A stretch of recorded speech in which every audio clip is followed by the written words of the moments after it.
বাংলাদেশ সম্পর্কে যে negative branding বিদেশে করার চেষ্টা হচ্ছে, পশ্চিমা জগতে চেষ্টা হচ্ছে, যারা আমাদের এখানে বিনিয়োগ করেন, যারা এখানে যাদের দেশে আমাদের বাজার, সেসব জায়গায়ও তো একটা, যদি এই প্রচারটা খুব বেশি প্রতিষ্ঠিত হয়ে যায় যে বাংলাদেশ অস্থিতিশীল, বাংলাদেশে মানবাধিকার লঙ্ঘিত হচ্ছে। আমরা দেখেছি, ফ্যাক্ট চেক করে দেখেছি বা পাল্টা যাচাই বাছাই করে দেখেছি যে অধিকাংশ যেগুলো অপতথ্য সেগুলো তো অপতথ্য, এবং এই প্রচারণাগুলো অনেক ক্ষেত্রে বেজলেস ছিল। কিন্তু এটা শুধু আমাদের একার সরকারের বা কোনো একটা সংস্থার কাজ না, এটা আসলে একটা জনগোষ্ঠী হিসেবে আমাদের যে মিডিয়া লিটারেসি সেটার প্রয়োজন আছে। সেইটা যদি আমরা ঠিকমতো এগোতে পারি, তাহলে মানুষ হিসেবে আমরা ভাইরাসকে চেক করি, নিজেরা মাস্ক পরি, হাত ধুই, আমরা শিখেছি। আমাদের এখন ফ্যাক্ট চেকের বিরুদ্ধেও নিজেদেরকে প্রোটেক্টেড রাখা, অপতথ্যের বিরুদ্ধেও নিজেদেরকে সুরক্ষিত রাখা, সেটারও একটা জরুরত চলে এসেছে। আসলে আমরা দেখেছি বিগত আমলে বাংলাদেশ সম্পর্কে সরকারিভাবে বিবিএস এর জরিপ দেখেন, সেখানে জনসংখ্যা থেকে শুরু করে কর্মসংস্থান, প্রবৃদ্ধি, খাদ্যের উৎপাদন, প্রত্যেকটা বিষয়ে সরকারিভাবে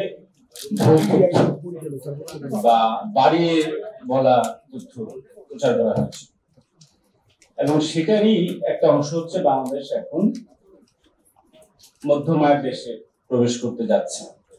এখন ওই সময়ও মিডিয়ায় লেখালেখি হয়েছিল, বিশেষজ্ঞরা কথা তুলেছিলেন যে এই ধরনের ফেব্রিকেটেড ডাটা ব্যবহার করে যে উন্নয়নটা দেখানো হলো তার খেসারত কে দিবে।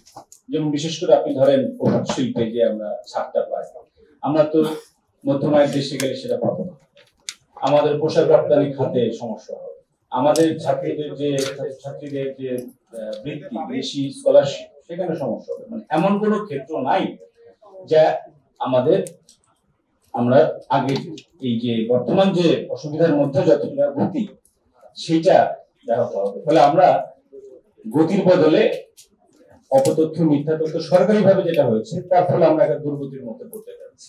এখন সরকার জাতিসংঘের কাছে আবেদন করছে যাতে এটা ফেরত না হয়, এই প্রমোশনটা আমরা এই এলিভেশনটা আমরা চাই না, আমরা এটা যোগ্য না, বাস্তবতা আমাদের তথ্য সেটা বলে না।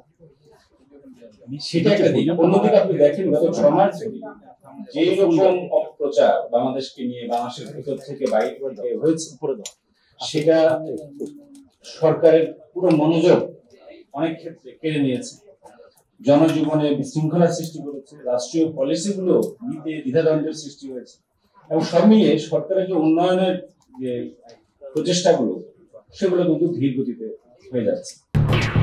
খবরের কাগজ, নিখাত, নির্ভীক, নিরপেক্ষ।